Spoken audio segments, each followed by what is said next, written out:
लोग बोल सकते हैं सर, पर मोमेंटम है तो सर मास तो होना पड़ेगा ना।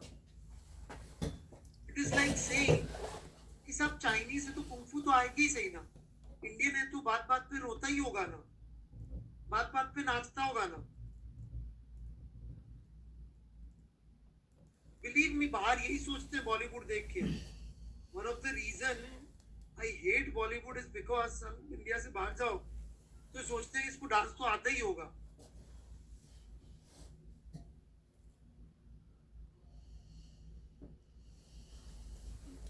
It happened with me twice. बच के भाग के आना उधर से। एक बार तो डिज्नीलैंड में बोल रहे थे डांस करो, अरे खाए करो बे, हमें नहीं अच्छा लगता। बोला बॉलीवुड इंडिया में, नहीं कहा हट।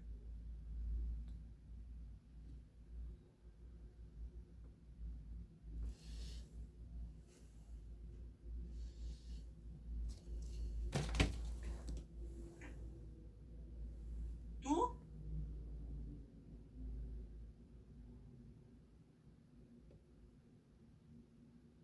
बात समझ में आ रही मेरी?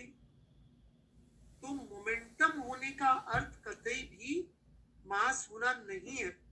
No matter content in photo, yes, but it can apply force, it can apply force.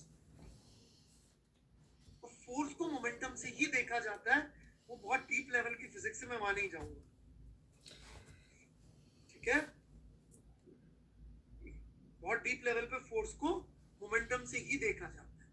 Photon momentum apply करते हैं, इसका प्रूफ मेरे पास है, बहुत सिंपल। थॉट एक्सपेरिमेंट है, बड़ा सिंपल सा। बोलूं?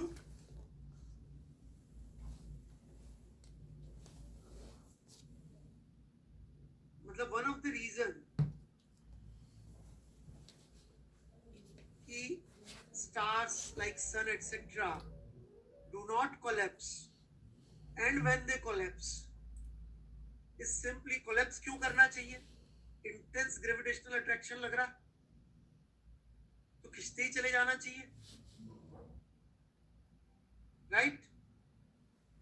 फिर खिंचते क्यों नहीं चले जाता? बिकॉज जो खतरनाक न्यूक्लियर रिएक्शंस हो रही है उनसे जो फोटोन निकल रहे हैं बाहर, वो इतना जबरदस्त फोर्स लगा रहे हैं कि there is an sort of an equilibrium dynamic.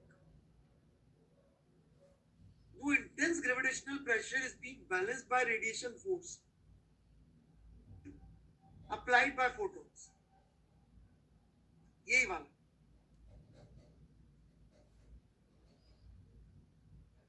And when, मैं आगे समझाऊंगा। हाँ, फ्यूल खत्म होके कोलैप्स होके आयरन, आयरन से सुपरनोवा, सुपरनोवा से हम, ये सारी कहानी में न्यूक्लियर फिजिक्स में समझा।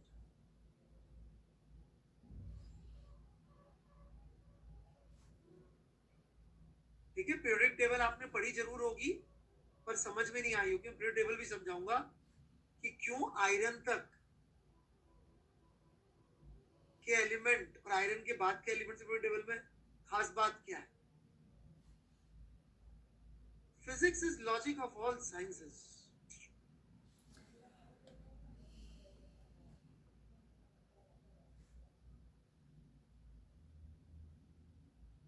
बड़े आगे।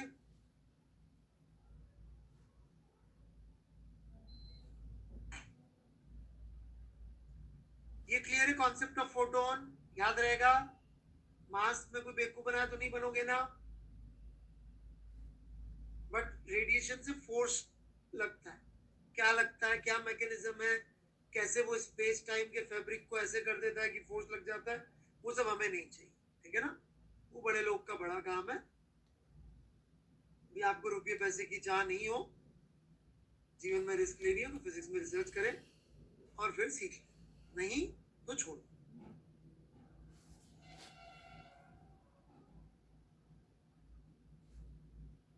बड़े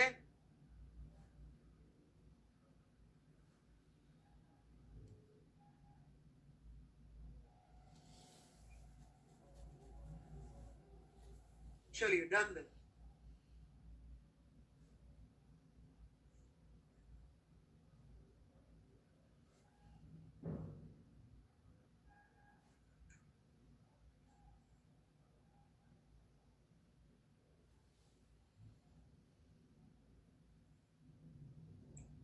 पढ़ूं भाई मैं? तो अब मैं वापस आऊंगा फोटोन पे जब मैं इसके रेडिएशन प्रेशर को दोबारा पढ़ाऊंगा। Got it? इसके सवाल में बाद में ले लूंगा, अभी मैं थोड़ा सा पीछे जाना चाहता हूं। तो फोटोन मतलब लाइट का पार्टिकल, ठीक है ना? Particle of light.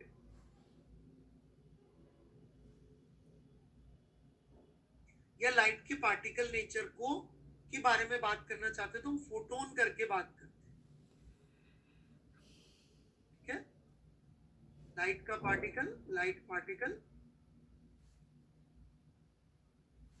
या अच्छी भाषा में समझना हो तो particle nature of light.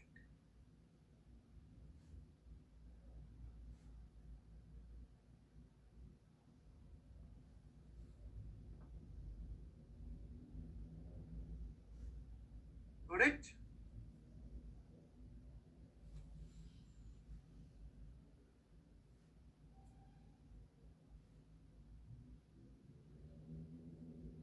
Clear बिल्कुल? ओके, मैं आगे बढ़ूंगा फिर। अब अभी तक हम लोग इंटेंसिटी को ऐसे समझते थे भाई कि W पावर का सोर्स है तो W बाय 4πr² आइसोट्रॉपिक करके ऐसे अपन इंटेंसिटी वगैरह सोच लेते हैं। अभी अपन इसको छोड़ के एक नए तरीके से सोचते हैं। मान लीजिए एक क्रॉस सेक्शनल एरिया में बीम आ रही है I इंटेंसिटी की, राइट? तो अल्टीमेटली ये पैकेट्स ऑफ एनर्जी लेके आ रही होगी।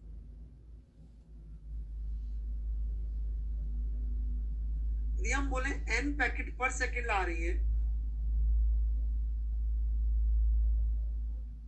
तो this is number of packets per second, where n is number of photons striking per second. It's a real number, number होता ही है, बहुत बड़ा आता है वो अलग बात है। जो आजकल जो बहुत भयानक वाली रिसर्च चल रही है ना, उसमें सब चीजें आ रही हैं, नंबर ऑफ फोटॉन्स वगैरह, जो ऐसी रडार बनाने की कोशिश कर रहे हैं जो ये 5th जनरेशन प्लेन्स को पकड़ लेगी, उसमें भी फोटोन का ही कॉन्सेप्ट लग रहा है, मैं पढ़ रहा था कहीं पे, ठीक है? सब जगह फिजिक्स ही है दुनिया में। तो नंबर ऑफ फोटॉन्स मतलब रियल चीज है, ये सिर्फ देखने के नजरिए की बात है, ठीक है? तो नंबर ऑफ फोटॉन्स जो आ रहे होंगे, यदि अपन वापस उधर चले जाए तो इतने आ रहे होंगे फोटो इलेक्ट्रिक इफेक्ट पे। क्या हर photon, I am going back to photo electric effect now, okay? क्या हर फोटोन एक इलेक्ट्रॉन आजाद करा पाता है? नहीं करा पाता है। तो नंबर ऑफ इलेक्ट्रॉन्स पर सेकंड एमिटेड,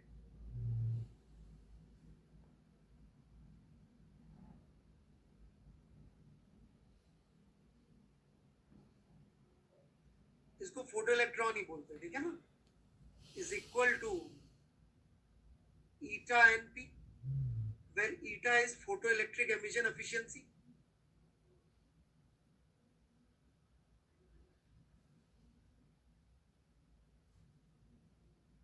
right?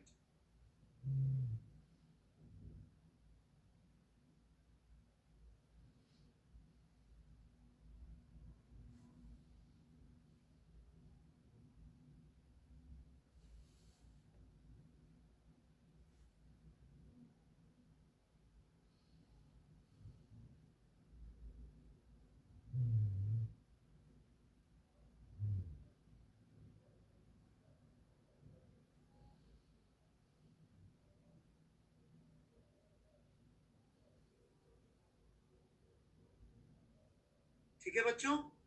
तो नंबर ऑफ इलेक्ट्रॉन्स जो पर सेकंड एमिट हो रहे होते हैं, उनकी वैल्यू आ जाएगी आपके पास में IA by HF,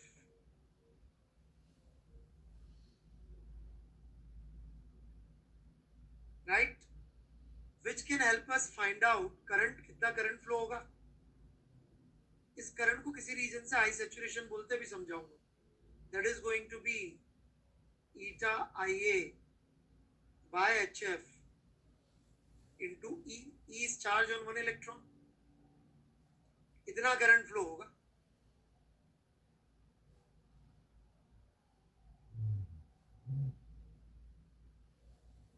ठीक है,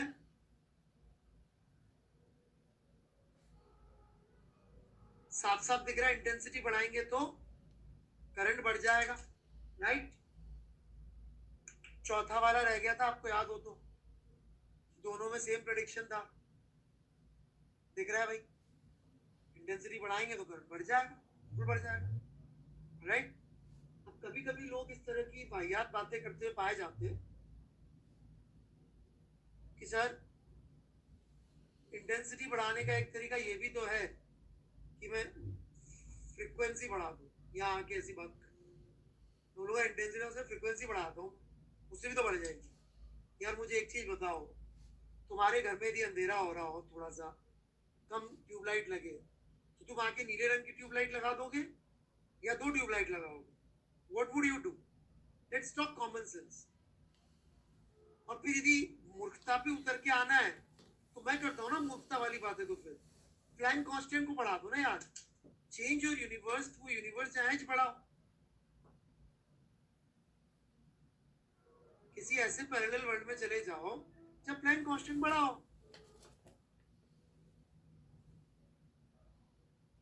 इसी का बना दो, नेचर बढ़ा दो। कांस्टेंट नाम होने से होता क्या, पागलपन की बातें करने की कोई लिमिट थोड़ी है।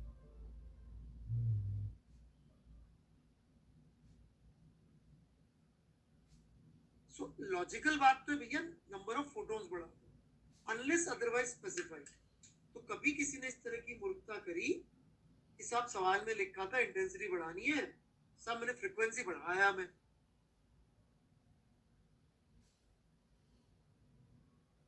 आपका भला हो, राइट, बिल्कुल दिल से मेरी आपके लिए प्रार्थना है, ठीक है। बाकी कॉमन सेंस की बात है, नंबर ऑफ फोटोन्स ही बढ़ेगा, है ना। आप एच भी बढ़ाओ, फिर एच बढ़ाओ, ज्यादा अच्छा है, मैं तो फिर बोल, गलती करनी है तो इतनी बड़ी गलती करो कि एक बार को पढ़ने वाला भी घबरा जाए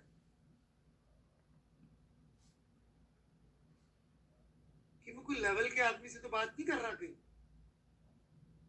नहीं।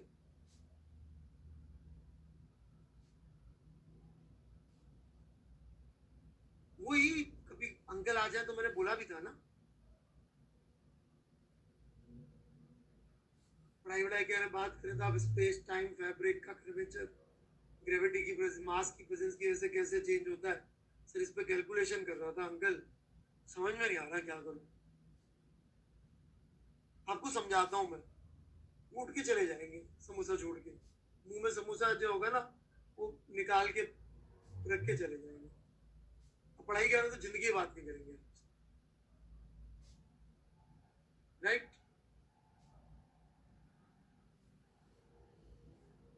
बढ़ू मैं आगे, नहीं मेरे को इतनी अक्ल नहीं थी,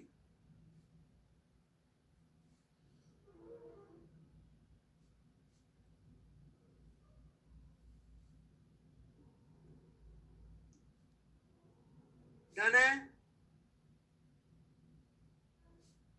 okay. Now let's go back to photo electric effect. नहीं मेरे को इसलिए फोटोन को ऐसा पार्टिकल बताना जरूरी था क्योंकि without Compton effect you can't treat it like a particle actually, क्योंकि आइंस्टीन की थ्योरी के हिसाब से इट इज ठीक है, एनर्जी ऐसे दे रहा है, but only after Compton effect and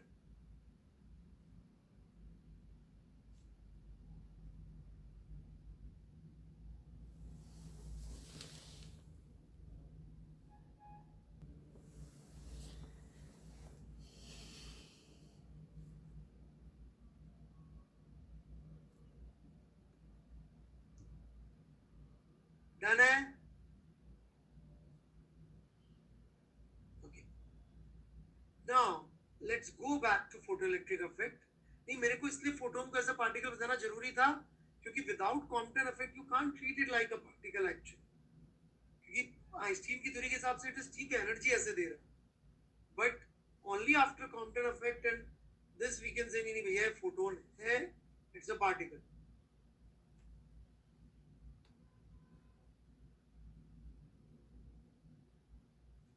थोड़ा सा इस सेटअप पे वापस चलेंगे बच्चों,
आगे बढ़ूं?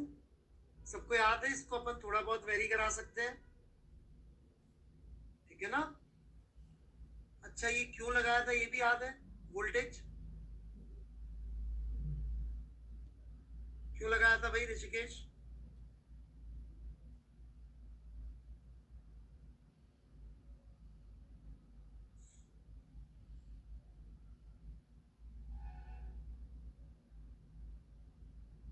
ताकि ये नोड पे जाए। वहां जाएगा नहीं तो करोगे क्या? बिल्कुल सही कली जी।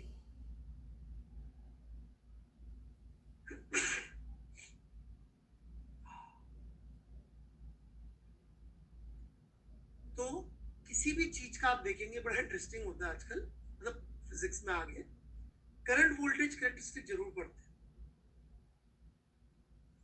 अच्छा, एक रीजन और है इसको लगाने का। मान लो यहां से इलेक्ट्रॉन निकलते रहे, ठीक है, और ये नेगेटिव टर्मिनल से कनेक्टेड ना रखो आप, तो थोड़ी देर में ये खुद पॉजिटिवली चार्ज हो जाएगा, इलेक्ट्रॉन निकलने बंद हो जाएंगे। ये J95 का क्वेश्चन है। पूरा फोटोइलेक्ट्रिक इफेक्ट ही चेंज कर दिया, पूरा हटाओ, बैटरी हटाओ, अब बात करो, आ जाओ। 95 में बहुत बड़ी बात होती थी क्योंकि लोग फोटो इलेक्ट्रिक इफेक्ट, हाँ, जब इंटेलिजेंट लोग जेई देते थे, बिल्कुल सीधा।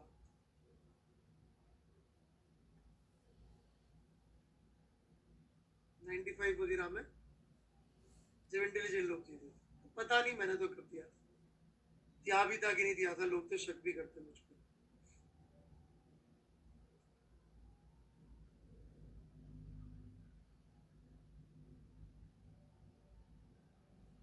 This is how it comes out.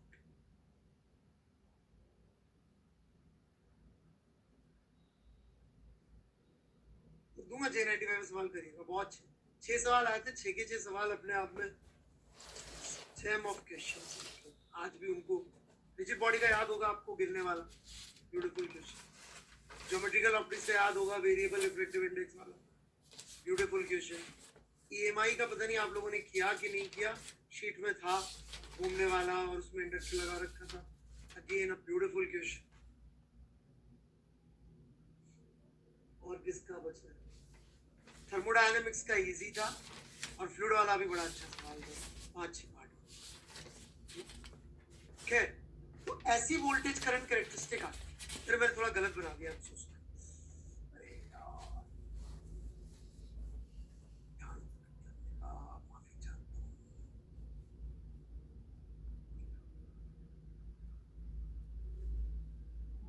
वो अपने जमाने में चला गया, मैं जब जे की तैयारी इंटेलिजेंट लोग करते थे, इंटेलिजेंट लोग के लिए पेपर आते थे। सॉरी, पुरानी यादों में।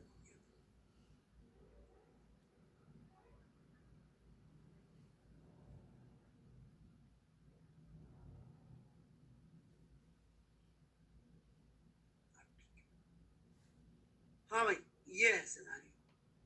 अब ये कैसे समझेंगे कि करंट पहले बढ़ा और फिर बढ़ना बंद हो गया, और शुरुआत में सैचुरेशन नहीं आया, और वोल्टेज बढ़ाते रहने से फिर बाद में बढ़ना क्यों बंद हो गया?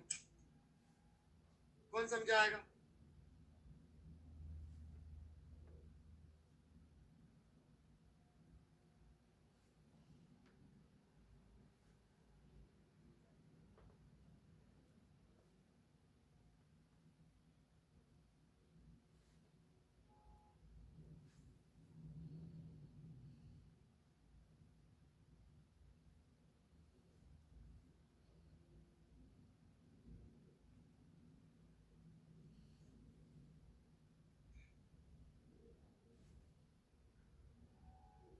लॉजिक। दो लोगों ने हाथ उठाया, वेरी गुड। देवांग, अरे वाह, कोई नया बच्चा, क्या बात है। नया मतलब मेरी ज्यादा बात नहीं है, ऐसे आप जरूर पुराने ही होंगे। मिस देन जी, हो गया।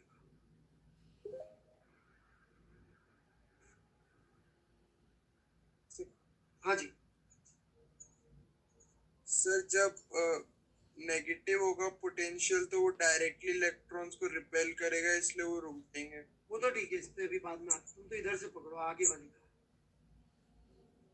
और सर जब पॉजिटिव होगा वो एक एक्सटेंट तक इलेक्ट्रॉन्स को एक्सेलरेट करेगा, इसकी वजह से करंट इंक्रीज होगा। फिर बाद में क्यों नहीं increase होगा? सर उसके आगे वो एक्सेलरेट नहीं कर पाएगा इलेक्ट्रॉन्स को। तुम्हें लग रहा है इलेक्ट्रॉन की स्पीड बढ़ रही है इसलिए करंट बढ़ रहा है? सर नंबर ऑफ इलेक्ट्रॉन्स ज्यादा जा रहे हैं। नंबर ऑफ इलेक्ट्रॉन वोल्टेज पर डिपेंड करता है, कितना ज्यादा वोल्टेज लगा रहे हैं पर। काफी कंफ्यूज लग रहा है नहीं स्पर्श जी?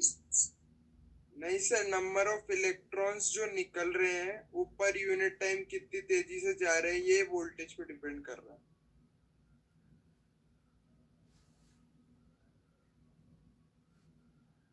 दोबारा बोलना। फोटो इलेक्ट्रिक इफेक्ट के बाद एक फिक्स नंबर ऑफ इलेक्ट्रॉन्स निकलेंगे। हाँ, वोल्टेज अप्लाई करने से कितने यूनिट टाइम में कितनी तेजी से इलेक्ट्रॉन्स जाएंगे उस पर डिपेंड कर रहा है करंट। मतलब वेलोसिटी पे, स्पीड पे डिपेंड कर रहा है ना करंट? हाँ सर। ज्यादा स्पीड होती है तो ज्यादा करंट हो जाता है। स्पर्श जी, करंट इलेक्ट्रिसिटी की शीट में एक सवाल था जो मैंने एचसी वर्मा की सवाल से बनाया था, जहां पे मैंने एग्जैक्टली ये डिस्कस किया है। O2 का पहला नहीं 18 नंबर, O2 का 18 नंबर प्रश्न। एक बार इसको ध्यान से देख लें स्पर्श जी।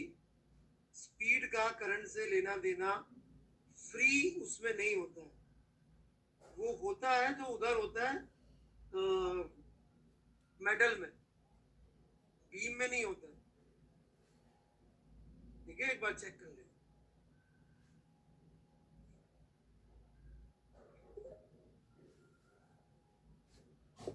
हेलो। हाँ जी देवान।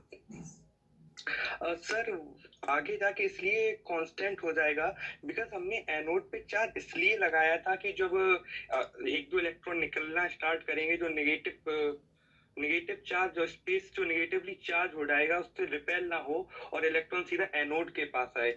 ना कि एनोड हमने इसलिए लगाया था कि इलेक्ट्रॉन निकले। इलेक्ट्रॉन का निकलना तो फ्रिक्वेंसी पे डिपेंड कर रहा है कैसे इलेक्ट्रॉन निकल रहे हैं और कितने निकल रही है इंटेंसिटी पे।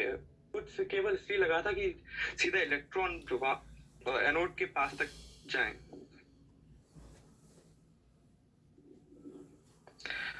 मीन से मतलब एनोड इलेक्ट्रॉन्स का जाना इलेक्ट्रॉन्स का एनोड पर डिपेंड नहीं कर रहा। इलेक्ट्रॉन्स का निकलना इंडिपेंडेंट है पर यूनिट टाइम, वो तो Yes, sir. इंटेंसिटी पे डिपेंडेंट है, राइट? Yes sir. वो तो इंटेंसिटी डिपेंडेंट है पर यूनिट टाइम कितने इलेक्ट्रॉन निकलेंगे।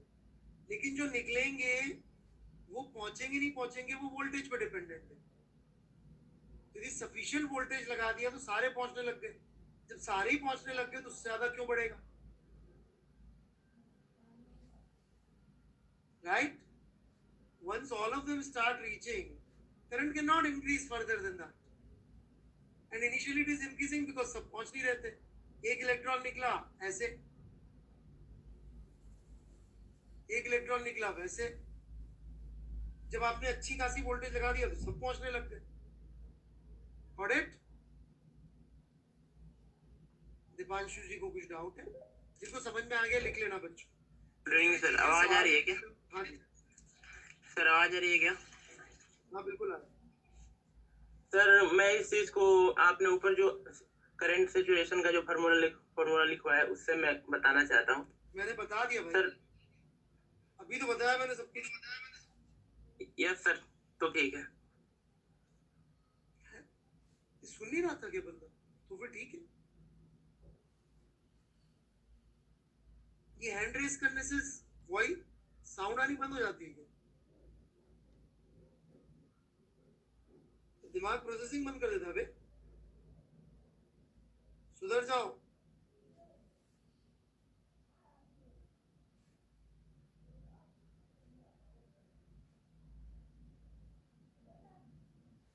बढ़ो आगे।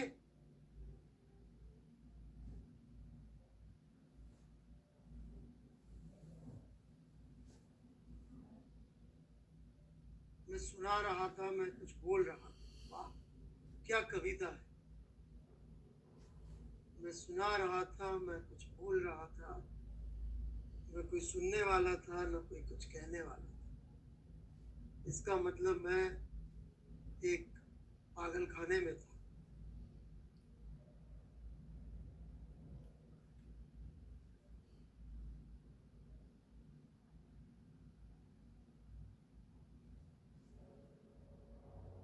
और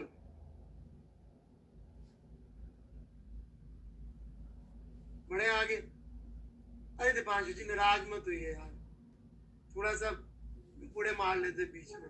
अरे है ना, आप मेरे आने से पहले चैट में मेरे बारे में कपूड़े मार लिया करिए, ठीक है? मैं नहीं पढ़ूंगा। डन।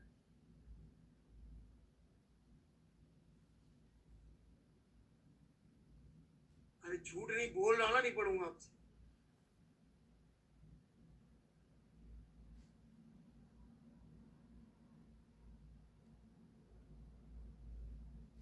कभी कभी पढ़ लेते, आज नहीं।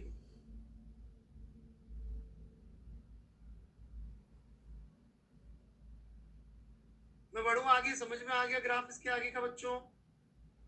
पक्का ना? ऑलराइट। अभी नेगेटिव पोटेंशियल क्या फंडा है?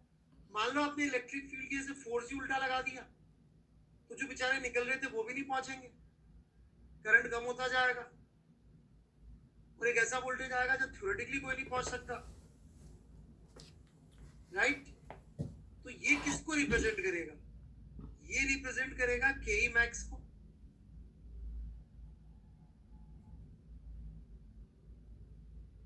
तो कई बार जो हमारी इक्वेशन है उसको इस तरह से लिख देते, क्योंकि मेजरेबल क्वांटिटीज तो यही सब है, थोड़ा ध्यान देना।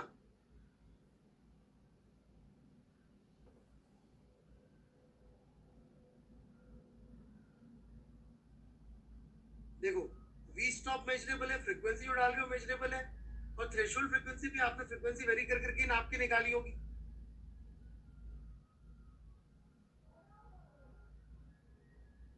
ये पूरी इक्वेशन मेजरेबल्स में लिखी है मैंने। तो जो वो जो ग्राफ बनाया था ना के मैक्स वाला, वो actually V stop versus F का ग्राफ है।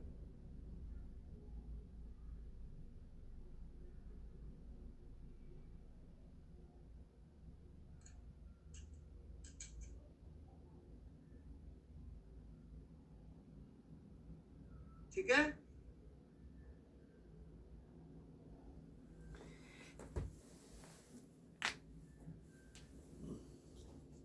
क्लियर बिल्कुल?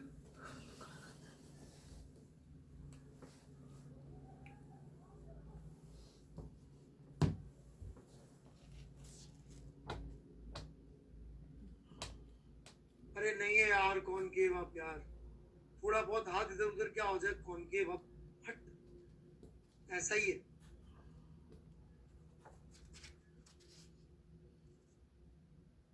दिखाते हैं एनसीईआरटी, फोटो डाल, खुद देख लेते हैं।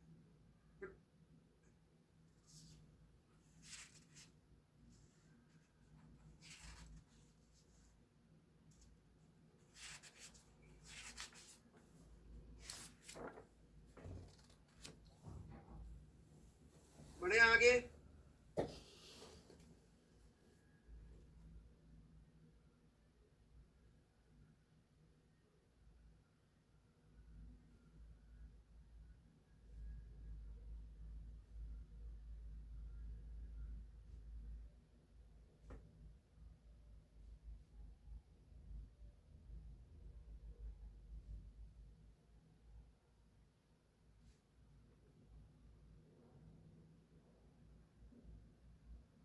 हमें डाल दिया देवांग, वेट कर रहा हूं तेरा फोटो खींच के। बाकी लोग को क्लियर है बच्चों? तो फोटोइलेक्ट्रिक इफेक्ट बेटा यही होता है, इसी के अलग अलग वर्जन आते हैं, इससे ज्यादा कुछ है नहीं फोटोइलेक्ट्रिक इफेक्ट। ठीक है, अब दो चीजें बचती हैं, एक फोटोन का मोमेंटम वाली कहानी। तो उसके लिए मैं आज आपको वर्कड आउट एग्जांपल बोल दूंगा एचसीवी के। और कितने फोटो डाल दिए मेरे भाई,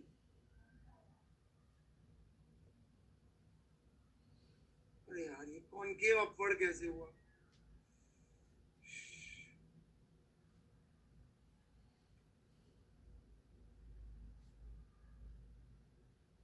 यार ये तो अच्छा, ये ऐसे बोल रहा है। ठीक है भाई, ये बच्चा सही बोल रहा है, ऐसे ही। भाई गुस्से में आके इतने फोटो मत डाल दे, माफी चाहता हूँ यार।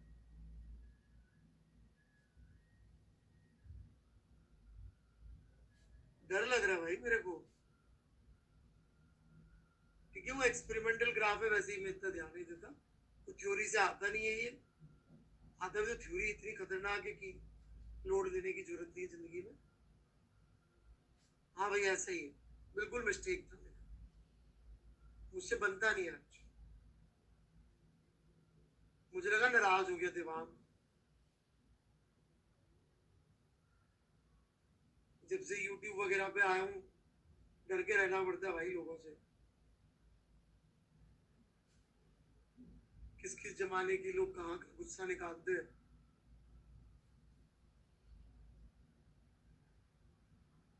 बड़े, तो अब मैं क्या कर रहा हूँ, जंप कर रहा हूँ आप लोगों को। एचसी वर्मा का अंदर 2-3 बहुत बढ़िया सवाल है फोटोन के मोमेंटम के, बिल्कुल अपने पुराने जमाने के मोमेंटम के सवाल है, तो ट्राई करके आ जाएंगे इस चैप्टर के। Worked out examples. हाँ सारे क्यों, हाँ सारे करने, सारे सारे। अच्छा करके आए, ठीक है, लेकिन मैं तो पहले वो ले लूं, पहले मैं थ्योरी खत्म कर देता हूँ ना यार, ताकि एटलीस्ट चैप्टर खत्म हो जाए। ठीक है,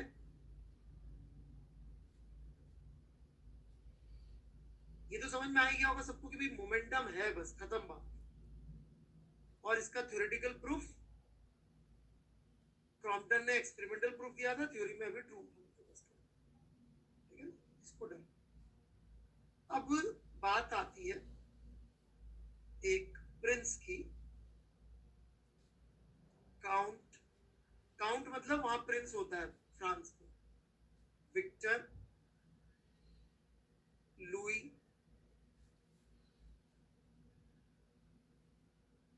डी ब्रॉय,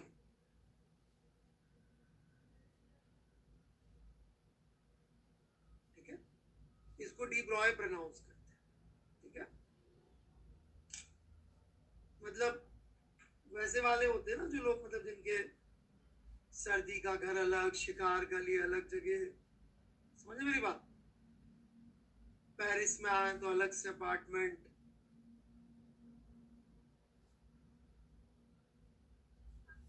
मुकेश भाई भी नहीं होते ऐसे, वो तो अभी बने हैं। ठीक है, ये वैसे होते हैं, यहाँ पे मेरे परदादा जी शिकार खेलने आते थे,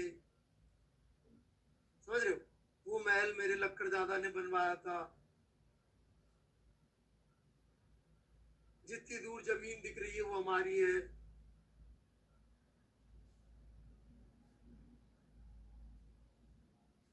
ठीक है, इनफैक्ट मेरे लक्कड़ दादा ही तो फ्रांस के राजा थे, ऐसे वाला।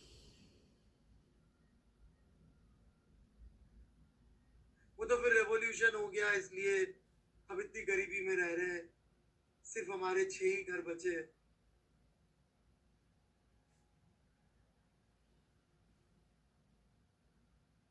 राइट, वैसे वाला।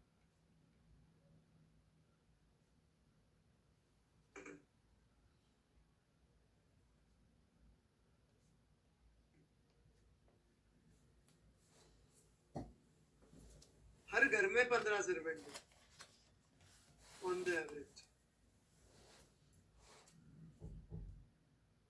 ठीक है, चलो।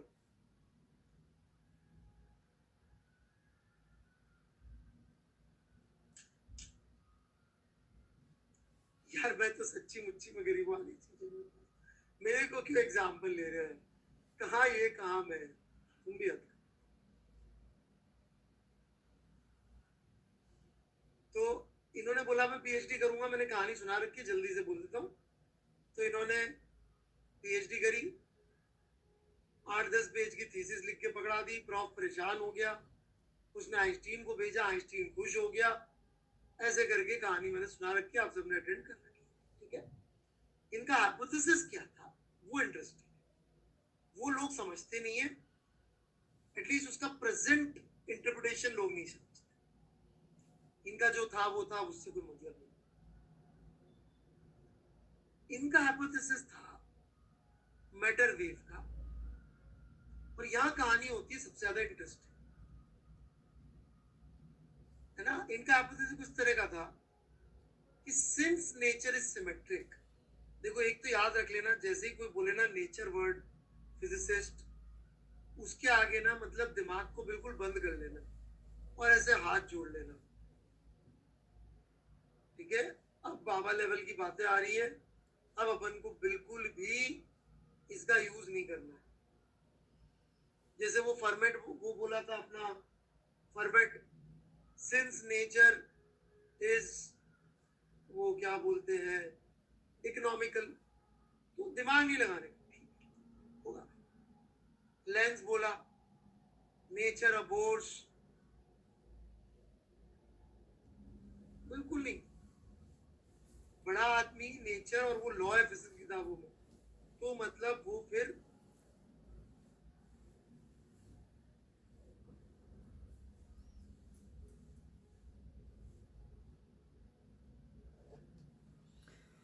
केमिस्ट वाले ऐसा क्यों बोलेंगे, नहीं बोले, है ना।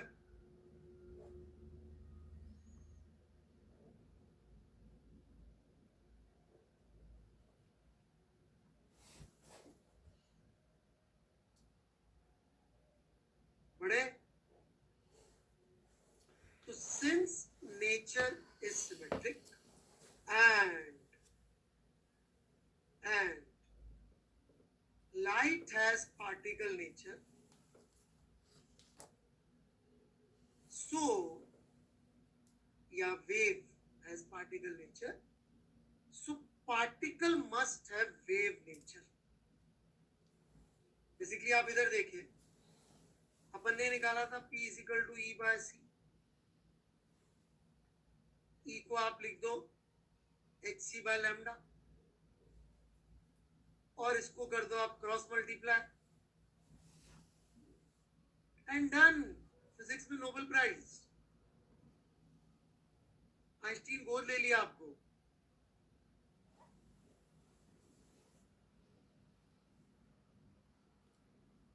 खत्म। कुछ आप भी करके ला सकते हो, ऐसा कोशिश करो। अबे नहीं है प्रूफ, पागल हो क्या, जोक कर रहा हूं।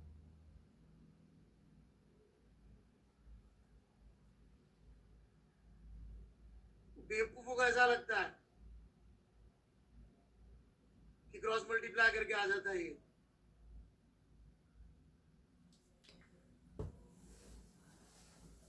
बहुत घनघोर मैथ्स थी बीच में, राइट। तो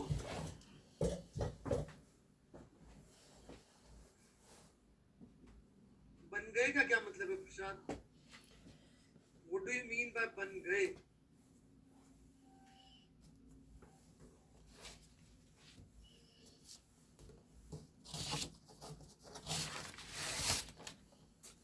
चलो पढ़ते हैं अब सीरियसली।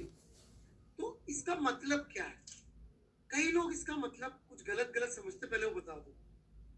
क्या इसका मतलब ये पी मोमेंटम वाला पार्टिकल लैम्डा वेवलेंथ की वेव छोड़ रहा होगा? सुना आपने, केमिस्ट्री में भी है, राइट। बिल्कुल नहीं, लैम्डा वेवलेंथ की वेव नहीं छोड़ रहा होगा। तो मतलब एक ऑसिलेशन चल रही होगी जिसकी कोई फ्रीक्वेंसी होगी, सी बाय लैम्डा करके या यू बाय लैम्डा करके। नहीं, there is no vibration here. Matter wave is not vibrational wave, ये कुछ अलग ही तरह की वेव है। वेव है पर वाइब्रेशन नहीं है। वेव भी इसलिए है क्योंकि हम ओरिजिनली एक बात करे थे, याद हो तो आपको, लोकलाइज डीलोकलाइज, याद आया?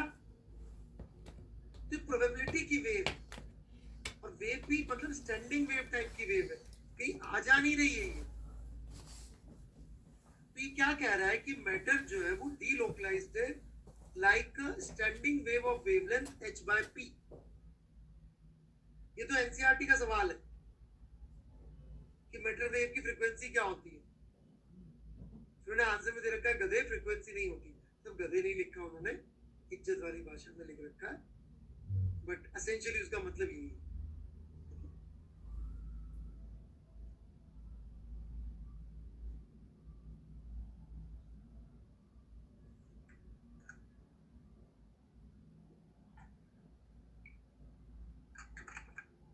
लिख रहे हो ना नोट्स में? केमिस्ट्री पढ़ा रखा आपको डी ब्रॉगली बिना लॉजिक के? तो मैं थोड़ा इसका लॉजिक समझाऊं, बहुत जबरदस्त चीज है। तो जो पार्टिकल है उसके एग्जिस्टेंस की बात हो रही है, तो इसका सबसे खूबसूरत सबसे सिंपल एग्जांपल माना जाता है पार्टिकल इन अ बॉक्स। फिर इसको अपन और डिटेल में लेंगे कि मान लो एक एल लेंथ का बॉक्स, ये जेई में 2 बार आ चुका ऑलरेडी दिस आइडिया। उसमें एक पार्टिकल है एम मास का। हम आपसे पूछे बताओ इसके क्या क्या मोमेंटम हो सकते हैं, आप बोलो कुछ भी कर लो, कौन प्रॉब्लम हो रही है? ज्यादा पढ़े लिखे हो बोलोगे रिलेटिविस्टिक ले लेते हैं, उससे आपको क्या और क्या कर लेंगे, इससे ज्यादा स्पीड मत करना, बाकी तो कोई टेंशन नहीं, राइट?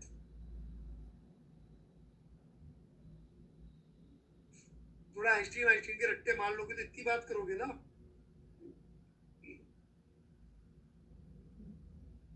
मैं बढ़ू आगे।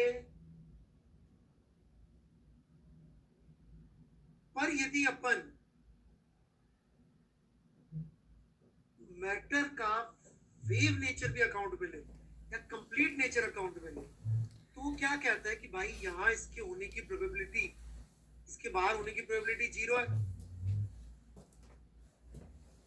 तो इसके वेव नेचर का जब हम बनाएंगे तो यहाँ पे नोड आना चाहिए, और यहाँ पे नोड आने के तो अनेक तरीके हैं।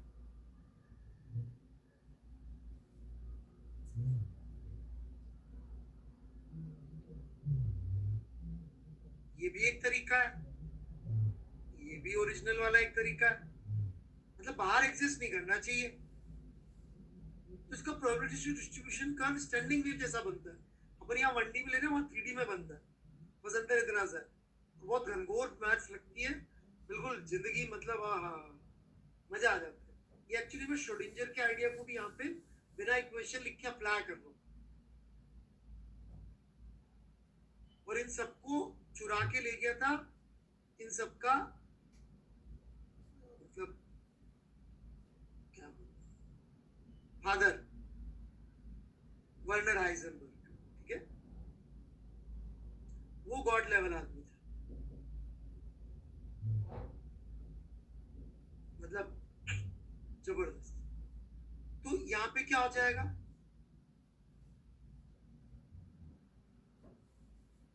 this L must be equal to n lambda,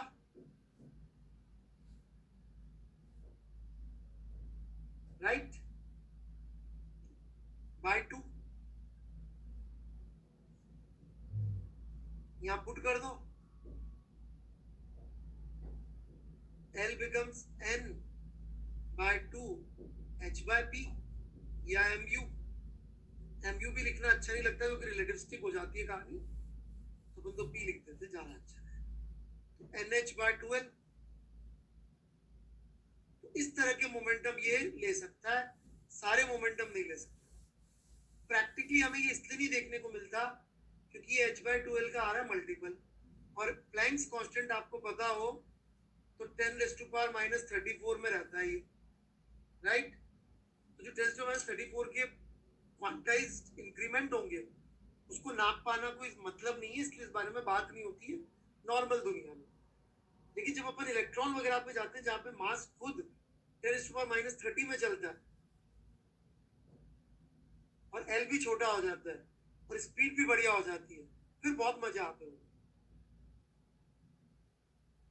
और जिनको ये मजे लेने जिंदगी भर, पैसों का कोई टेंशन नहीं है, तो आप फिजिक्स पढ़े, राइट? नौकरी वोकरी हो सकता है ना लगे, कुछ ना हो, पर मजा जिंदगी भर आएगा। प्रॉब्लम्स ऐसी होंगी जो आपसे जिंदगी भर सॉल्व नहीं होगी, है ना?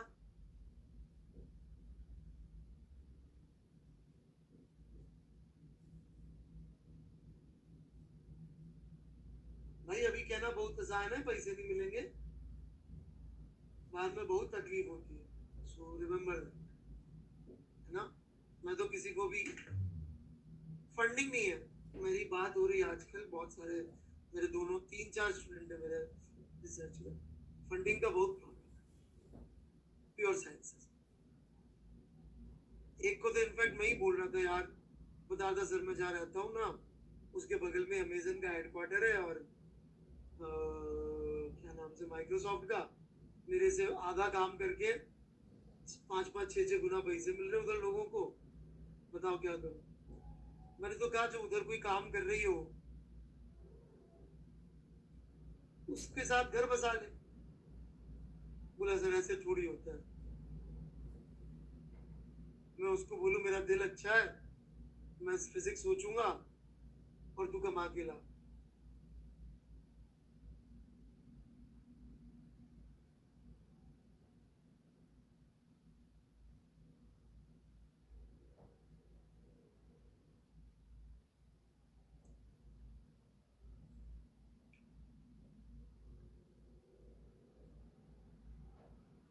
तो पैसे का बहुत लफड़ा आ गया।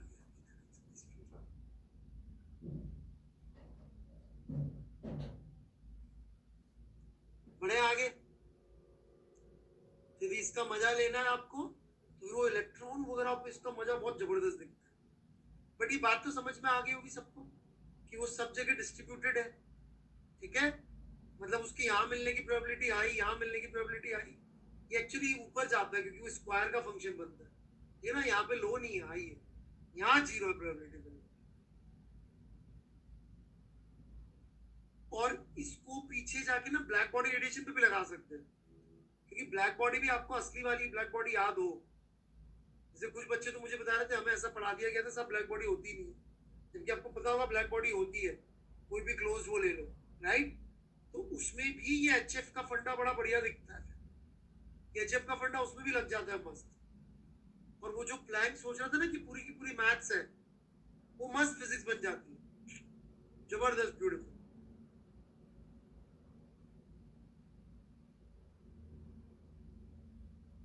और ये लगा के ना वो ग्राफ भी आ जाता है इससे, ये वाला।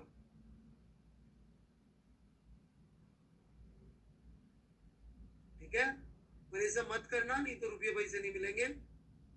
बड़े होके मेरे को बद्दुआ दोगे, तुम्हारे माँ बाप भी बद्दुआ देंगे, right. So don't get interested in all these things.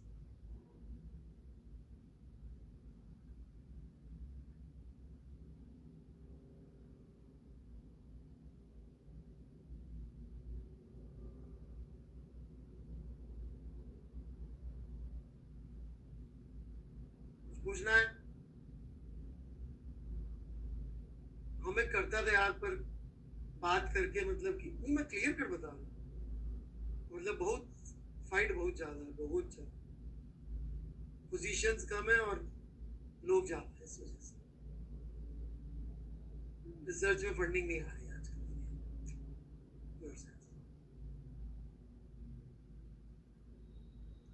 मैं थ्योरेटिकल की बात कर रहा हूँ, एक्सपेरिमेंटल में आ जाए।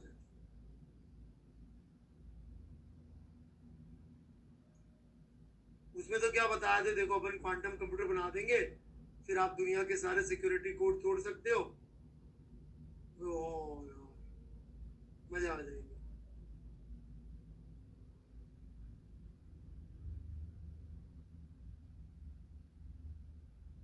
बड़े आगे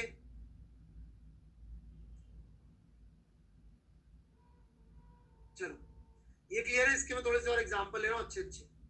इसका मतलब क्या, इसका मतलब ये है कि जो पार्टिकल होता है वो एक समय पे अनेक जगहों पे हो सकता है, उसकी सब जगह मिलने की प्रोबेबिलिटी है। इसका सबसे सुंदर उदाहरण अनफॉर्चुनेटली एक ऐसी जगह से आता है जो मुझे पर्सनली बहुत पसंद नहीं है, बट ठीक है आपने पढ़ा हुआ इसलिए ले लेते, बेंजीन, राइट। तो आपको ऐसा बताया जाता होगा, मैं और एग्जांपल ले लूंगा, कि बेंजीन का रेजोनेंस स्ट्रक्चर ऐसा नहीं बनाना चाहिए और ना ऐसा बनाना चाहिए।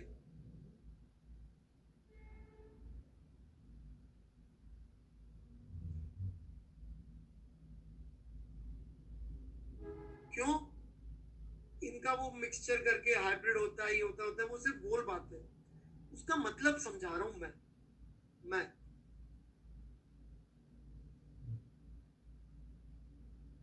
कि इलेक्ट्रॉन के मिलने की प्रोबेबिलिटी एक्चुअली वो जो 3 इलेक्ट्रॉन है वो ये 6 कार्बन पे इक्वली मिलने की प्रोबेबिलिटी है, क्योंकि इलेक्ट्रॉन वेव भी है ना, पार्टिकल भी है, वेव भी। जैसे मैं भूल गया कौन बच्चा था वो, जो रावण भी था, राम भी था, कोई तो था, अंश। ना वो अच्छा है ना बुरा है, दोनों है। आप और हम भी ऐसे ही हैं। यार दोस्तों के साथ बैठ जाए तो रावण है,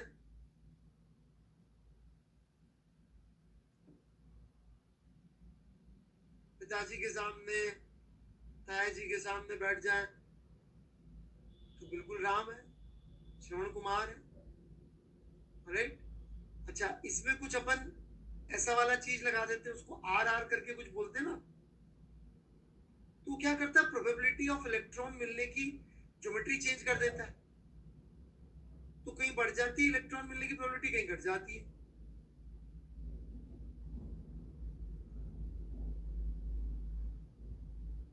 तो फिर क्या होता है, जनरली वो मैथमेटिकली प्रूव हो जाता है कि ये ऑर्थो और पैरा पे प्रोबेबिलिटी अच्छी रहती है, और मेटा पे प्रोबेबिलिटी या तो कम हो जाती है या ज्यादा हो जाती है, डिपेंडिंग ऑन वो कैसा है। तो फिर जो आपको केमिकल रिएक्शंस होती है उसमें आपको मेजर प्रोडक्ट माइनर प्रोडक्ट मिलते हैं, राइट। अब मेजर प्रोडक्ट माइनर प्रोडक्ट मिलते ही क्यों है, इसीलिए इलेक्ट्रॉन की प्रोबेबिलिटी उतने परसेंटेज है ना वहां मिलने की।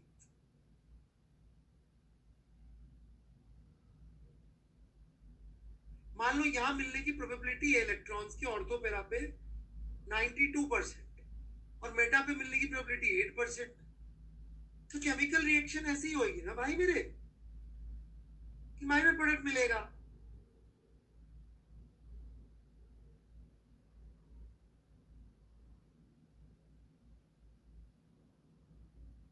और ये बिल्कुल मस्त आपकी क्वांटम मैकेनिक्स से निकाल सकते हो, कितनी प्रोबेबिलिटी है आप प्रेडिक्ट कर सकते हो, कितना आना चाहिए major product minor product, geometry. और बढ़िया क्वांटम श्रोडिंगर फ्रोडिंगर का बढ़िया वो सब लगा के 3D सोमरफील्ड मस्त आता है। तो आप अब कितना ही कहते रहो कि साहब मेरे को तो क्वांटम मैकेनिक्स ना मजा नहीं आ रहा, तो मत आने तो मजा, हम तो प्रिडिक्ट कर रहे हैं ना। जाओ चेक कर लो, ये मिलेगा, जाओ करते रहना केमिकल रिएक्शन। मैं बता रहा हूं इतना मिलेगा मेटा, अब तुम वो लेके बीकर शीकर लगे रहो, उसमें वो पता नहीं क्या क्या क्या क्या सब करते रहो, ये मिलेगा बोल रहा हूं ना। जाओ निकलो।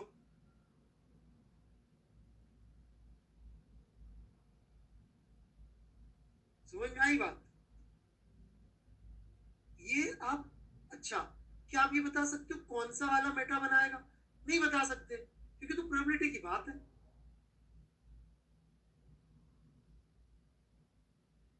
Got it?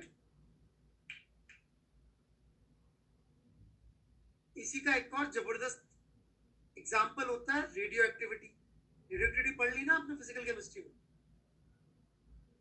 Self spontaneous decay होता है, मतलब कि कोई तरीका नहीं प्रेडिक्ट करने का कब होगा, नहीं ना पता तरीका है ना। मैं इसको डिटेल में पढ़ा दूंगा बाद में, किसका होगा ये भी नहीं होता प्रेडिक्ट करने का तरीका। सवाल ये उठता है भाई, अच्छा केमिस्ट्री में वैलिड है जो मैं नेक्स्ट चीज बताने जा रहा हूं, this is valid in chemistry also, nuclear उसमें भी वैलिड है और केमिस्ट्री में भी वैलिड है। रिएक्शन पैरामीटर के साथ मान लो एक एक्सोथर्मिक केमिकल रिएक्शन का या न्यूक्लियर रिएक्शन का भी आप ग्राफ देखोगे तो कुछ ऐसा होता है, ठीक है। केमिकल रिएक्शन में तो इसको जंप कराने के लिए इसको एक्टिवेशन एनर्जी बोलते हैं, राइट। उसके लिए आप वो कैटलिस्ट टेम्परेचर वेम्परेचर को जुगाड़बाजी करके चला देते हो, ठीक है ना बात।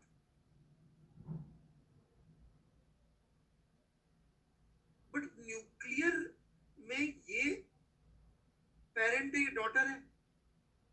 से यहां तक पहुंचने का तो कोई रास्ता है नहीं, अफेक्ट आप कर नहीं सकते, फिर रिएक्शंस होती कैसे? There was no plausible explanation. अभी उसका नाम है barrier tunnelling.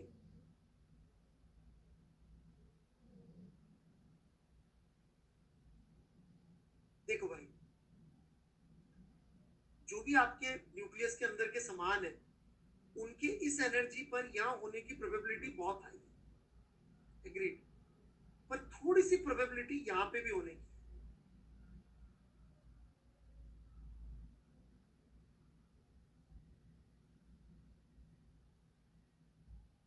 Do you get it now? तो जितने परसेंट प्रोबेबिलिटी होगी वो डिके होके यहां पहुंच जाते हैं। तो पहले तो लोगों को लगा एनर्जी कंजर्वेशन वायलेट हो रहा है, अब समझ में आ गया कि मस्त है, क्या टेंशन है, यहाँ एग्जिस्टेंस की प्रोबेबिलिटी यहाँ पे भी सेम एनर्जी पे।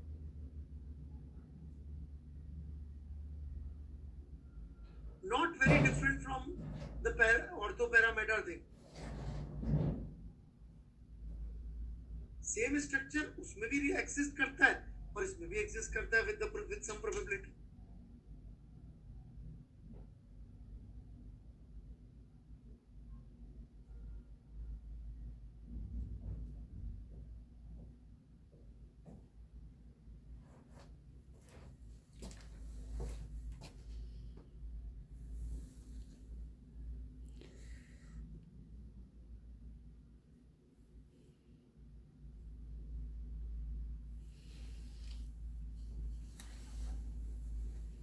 क्लियर है बिल्कुल?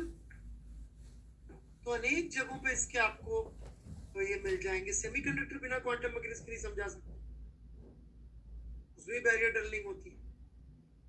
सेमीकंडक्टर्स के बिना हमारी दुनिया नहीं।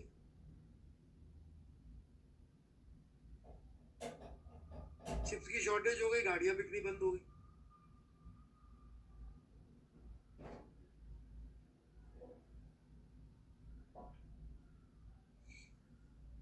ठीक है भाई, कोई डाउट?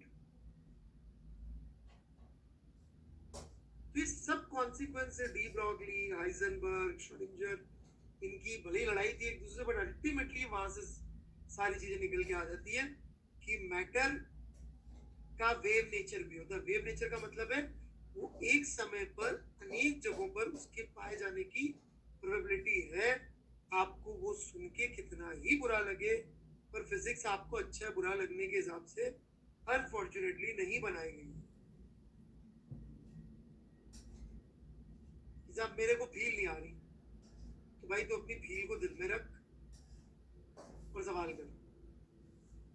ठीक है भाई लोग, कुछ पूछना है किसी को? केमिस्ट्री के मेजर प्रोडक्ट माइनर प्रोडक्ट का लॉजिक समझ में आ गया? क्यों बनते हैं, क्यों एक फिक्स परसेंटेज में बनते हैं?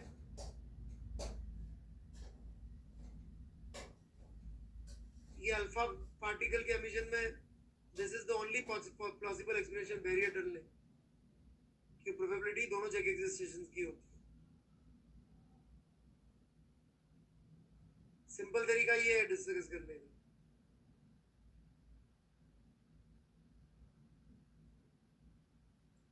किसी को कुछ भी पूछना है तो पूछ सकते, नहीं तो मैं एचसी वर्मा के वर्कआउट एग्जांपल फोटोन के मोमेंटम वाले ले लेता। कलीजी क्या समझ में नहीं आया? यहाँ पे भी एग्जिस्ट कर सकता है, सेम एनर्जी रखते हुए यहाँ पे भी एग्जिस्ट कर सकता है। पेरेंट न्यूक्लियस यहाँ होगा तो डिके होकर डॉटर बन सकता है, यहाँ है तो कोई तरीका ही नहीं डॉटर बनने का।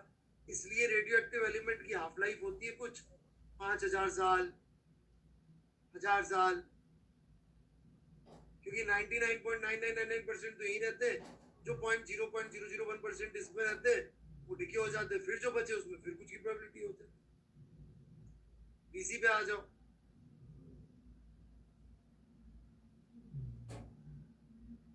बीसी पे आ जाओ, सुनते ही सारे डाउट हो रहे।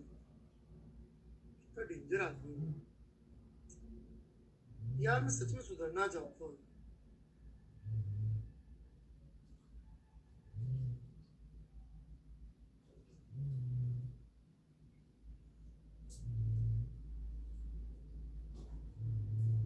और मैं आपसे से बात कर रहा हूँ तब भी लोगों को बुरा ही लगता है।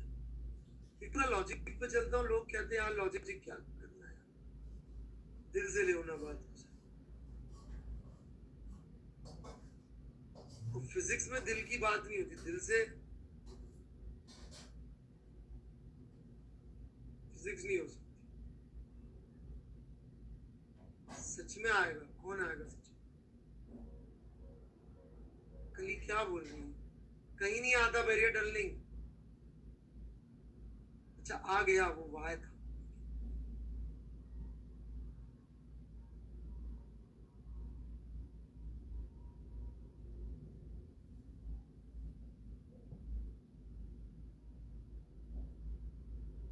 तो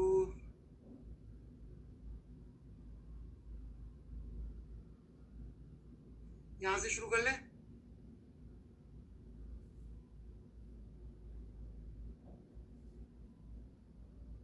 चौथे से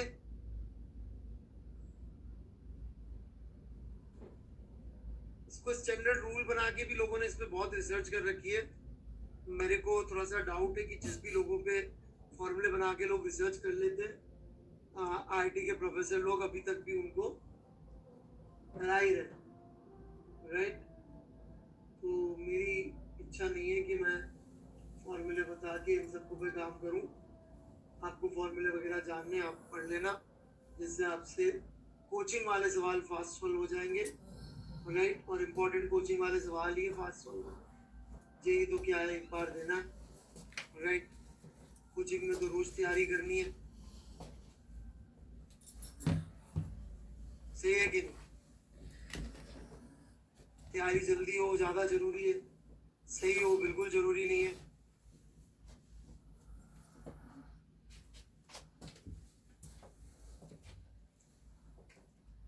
कोचिंग मतलब जेई की तैयारी।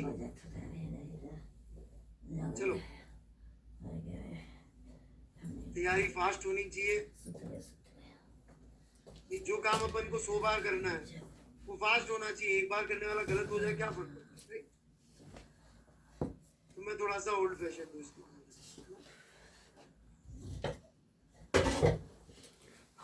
टेस्ट क्रिकेट, राहुल द्रविड़, सुनील गावस्कर, ये सब लोग वाला माफी चाहता हूँ, बोरिंग। एक फोटोन की एनर्जी, ये तो बकवास चल रहा है।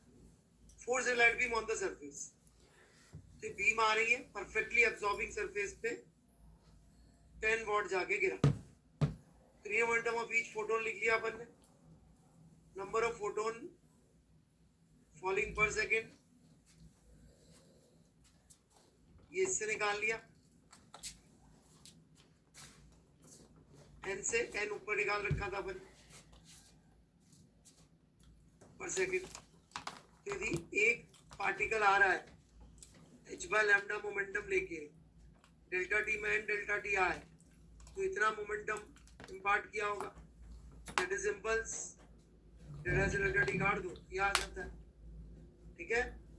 अच्छा जनरली इसमें क्या होता है, जुगाड़ मत करना यूज यार, पता नहीं मुझे बहुत डर।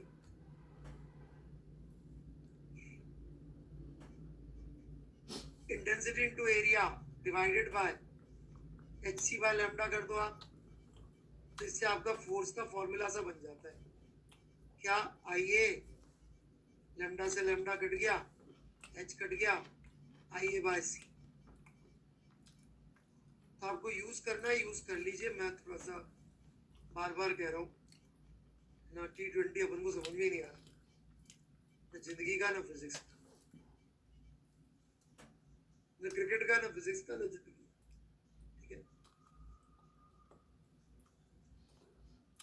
आज मैं किससे कह रहा था कि यार अपन वैसे वाले कि राहुल द्रविड़ जब गेंद छोड़ता था तो उस पर ताली बजा देता बैठ के, क्या छोड़ा है।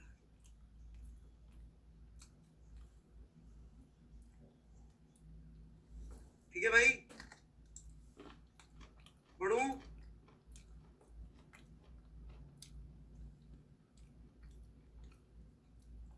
तो लाइट आके इसको स्ट्राइक कर रही है,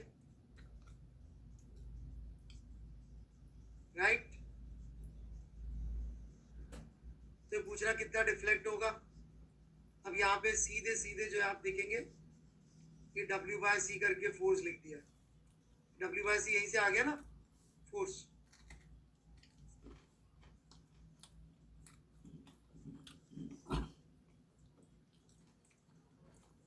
कंप्लीटली एब्जॉर्ब्ड, उससे हॉरिजॉन्टल फोर्स बैलेंस किया और टेंशन पेंशन निकाल। ठीक है बच्चों, 6th और 7th, खासकर 7th बहुत चैलेंजिंग है, बहुत ज्यादा। इसमें जो ये कॉस थीटा आते हैं तीनों लॉजिकल, इसमें जान निकल जाती है 3 कॉस थीटा लाने में। एक आध तो छूट ही जाता है।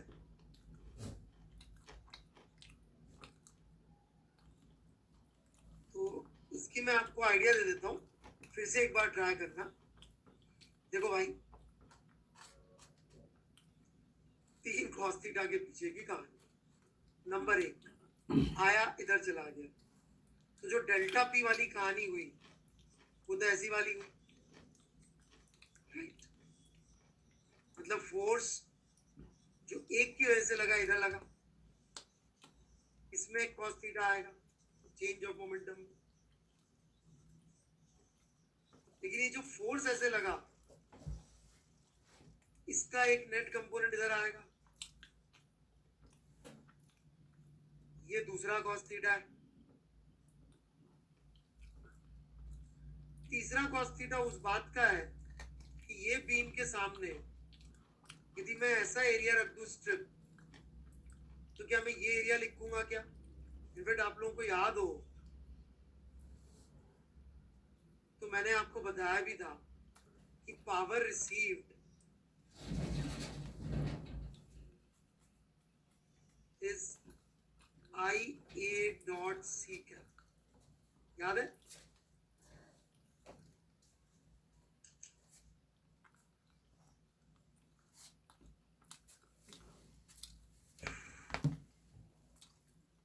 तो यहाँ पे भी एरिया का कंपोनेंट लेना पड़ेगा। तो यहां से आता है बच्चों तीसरा कॉस थीटा। अब 3 है, एक आध तो खा ही सकते हैं यार, ठीक है कि नहीं?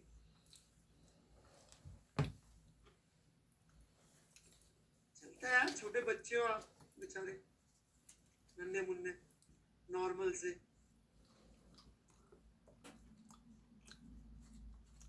राइट? तो नॉर्मल बच्चा 3 कॉस थीटा में से 2 लिख दे तो टीचर शाबाशी देगा, पर नॉर्मल बच्चे को नौकरी भी नहीं मिलती।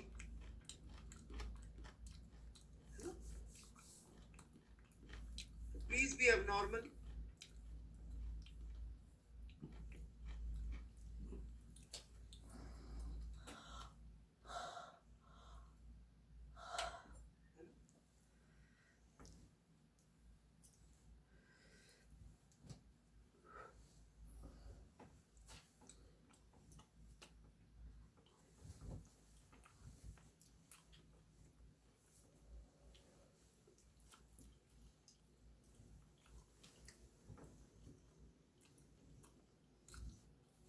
Got it?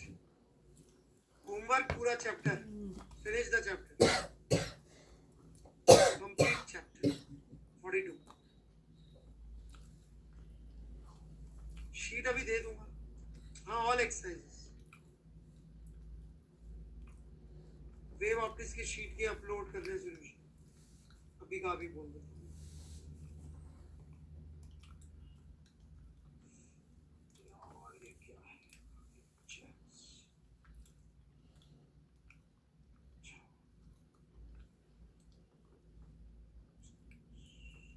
दवाई है हाँ? अभी शीट की अपलोड करवा रहे हैं यार, ठीक है?